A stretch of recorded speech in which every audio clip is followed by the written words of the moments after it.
very much with the protesters. These young men are incredibly angry about everything happening. Taking him. Yeah, straight up. CNN, we here, straight up. Straight up. You can see there is a lot of emotion running through the streets here. We are now moving on to North Street, which is a very big avenue here in Baltimore. Thousands, perhaps 2,000 people. They marched first to the Western District Police Station, and then they marched over to the area where Mr. Gray was taken into custody the last time he was seen standing, basically. He went and fell into a coma shortly after and died 7 days later. There is one small group of protesters here. There are several hundred more coming up behind us on other streets. And as you can see, they have shut down traffic in this area of Baltimore. So far, police showing great restraint. But what they are asking for is for all six of those police officers who were named today to be charged with first-degree murder. They say that they are going to march on the City Hall on Thursday. And at that point, it's a little impossible here, but at that point, they will take over City Hall until they get those individuals arrested. We will kill, straight up. Now, Miguel, I don't know how well you can hear me. Extraordinarily unhappy. Extraordinarily. I mean, and you have them talking about him being murdered. They're walking by you. They're yelling the F-bomb left, right, and center here to your cameras. I mean, what's the tone? And the anger is very palpable, I will say, right? This is not as calm as people might have expected. This is Gilmore Homes section of West Baltimore. It is a very tough neighborhood.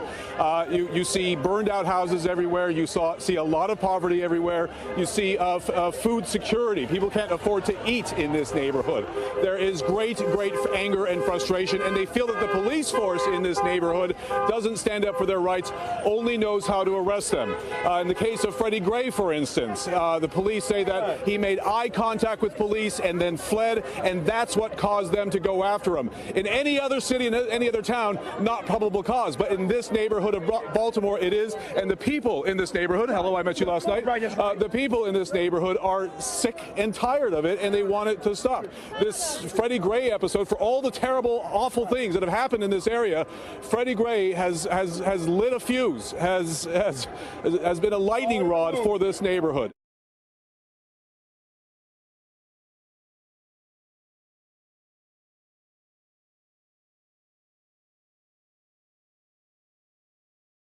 Very much with the protesters. These young men are incredibly angry about everything happening.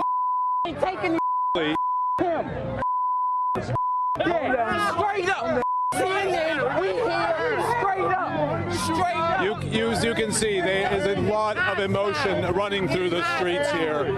We are now moving on to North Street, which is a very big avenue here in Baltimore. Thousands, perhaps 2,000 people. They marched first to the Western District Police Station, and then they marched over to the area where Mr. Gray was taken into custody the last time he was seen standing, basically. He went and fell into a coma shortly after and died 7 days later. There is one small group of protesters here. There are several hundred more coming up behind us on other streets. And as you can see, they have shut down traffic in this area of Baltimore. So far, police showing great restraint. But what they are asking for is for all six of those police officers who were named today to be charged with first-degree murder. They say that they are going to march on the City Hall on Thursday. And at that point, it's a little impossible here, but at that point, they will take over City Hall until they get those individuals arrested. We will kill, straight up. Now, Miguel, I don't know how well you can hear me. Extraordinarily unhappy. Extraordinarily. I mean, and you have them talking about him being murdered. They're walking by you. They're yelling the F-bomb left, right, and center here to your cameras. I mean, what's the tone? And the anger is very palpable, I will say, right? This is not as calm as people might have expected. This is Gilmore Homes section of West Baltimore. It is a very tough neighborhood. You see burned out houses everywhere. You see a lot of poverty everywhere. You see food security. People can't afford to eat in this neighborhood. There is great anger and frustration, and they feel that the police force in this neighborhood doesn't stand up for their rights, only knows how to arrest them. In the case of Freddie Gray, for instance, the police say that he made eye contact with police and then fled, and that's what caused them to go after him. In any other city, in any other town, not probable cause, but in this neighborhood of Baltimore, it is. And the people in this neighborhood, hello, I met you last night, the people in this neighborhood are sick and tired of it, and they want it to stop. This Freddie Gray episode, for all the terrible, awful things that have happened in this area, Freddie Gray has lit a fuse, has been a lightning rod for this neighborhood.